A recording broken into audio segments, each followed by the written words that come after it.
In this video, we're going to talk about creating motion on static chords. We'll work with both minor and major. This can be really useful if you're playing solo guitar or playing guitar and bass or guitar, bass, and drums, where you might be playing a melody but needing to fill in some of that open space over longer tones. So let's dive into it. So let's say we have a minor chord, A minor, and we stay on that for, say, 4 beats. And then we go to B minor 7 flat 5 for 2 beats, and E7 flat 9 for 2 beats. Now we could play a chord like this, just playing a partial out of the A minor, and hold that for 4 beats. But we want to create motion, right? So let's try this chord. It's a little bit of a stretch here. 4th finger on string 4, fret 9, and 1st finger on strings 2 and 3, fret 5. Okay, but we won't hold it long. We'll bring the root in here on string 4, fret 7, and then we'll suggest the B minor 7 flat 5 like that, which is a partial, and then the E7 by playing the G sharp on string 4, fret 6. So we'll go over that again. So A minor, add 9 essentially. A minor, here we're thinking B minor 7 flat 5, omitting the 5, and then the E7 flat 9, no flat 9. Again, let's say we're holding this melody note here on string 2, fret 5.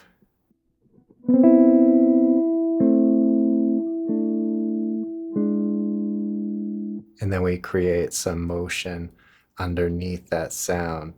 Could also be string 1, fret 5, or really any note. Okay, let's say we're on an A minor chord for 2 measures. Let's say we play half notes like this, very similar to what we just had.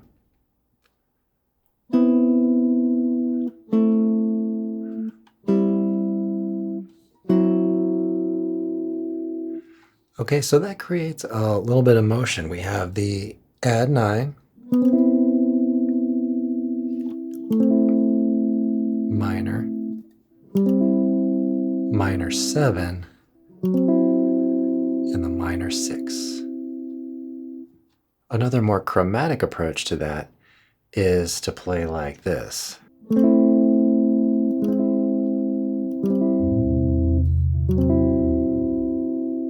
So you'll hear this in Oye Como Va and other tunes. But we basically have A minor, major 7, A minor 7, and then A minor 6. Those apply very well to tonic minor chords. Let's talk about the minor 4 chord, D minor in this key.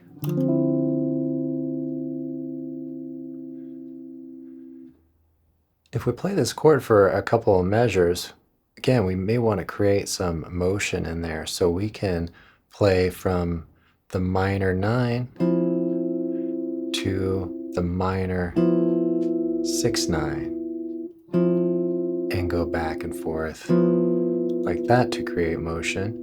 And then if you're holding a melody note,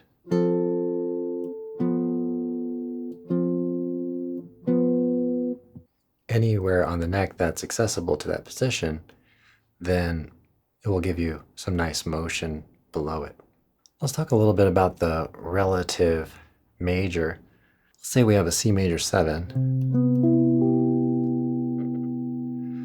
We can come up with a really pretty voicing here on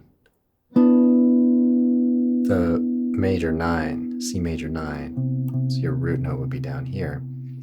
So we could play that for a couple beats, and then maybe move into an A minor shape that would play over the C. So then it sounds like a C6 chord. And then we could take the progression wherever it tends to go. Let's say we have C major for 4 beats. So we'll play this for 2 beats. This in 5th position, like we just talked about, for 2 beats. And let's say we go to A7 flat 9 and then A7.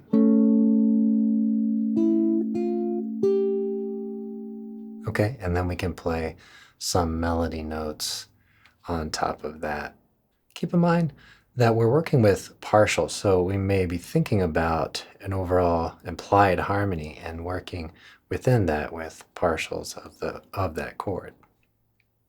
You can apply these concepts to 2/5 progressions as well. Let's say we're holding a melody note here on string 1 fret 7, and we want a B minor 7 flat 5. So we might play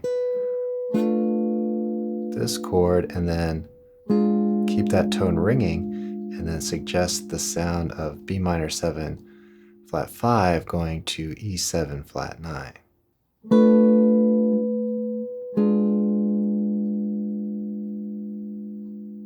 In major, we might do something like this. So D minor 7, and then G7. So we're holding this note up here and getting a little bit of separation. So we create the illusion that there's almost more than one instrument playing at one given time, and you can separate those out by using dynamics. Try these out on your favorite tune. I will be using some of these techniques on the upcoming video lesson on Mañana de Carnaval. Please let me know in the comments below if you have any techniques that you like to use for this concept, and if you have any questions about it. Please like and subscribe and turn on notifications, and check out our live stream. Have a great practice session. I'll see you all in the next one.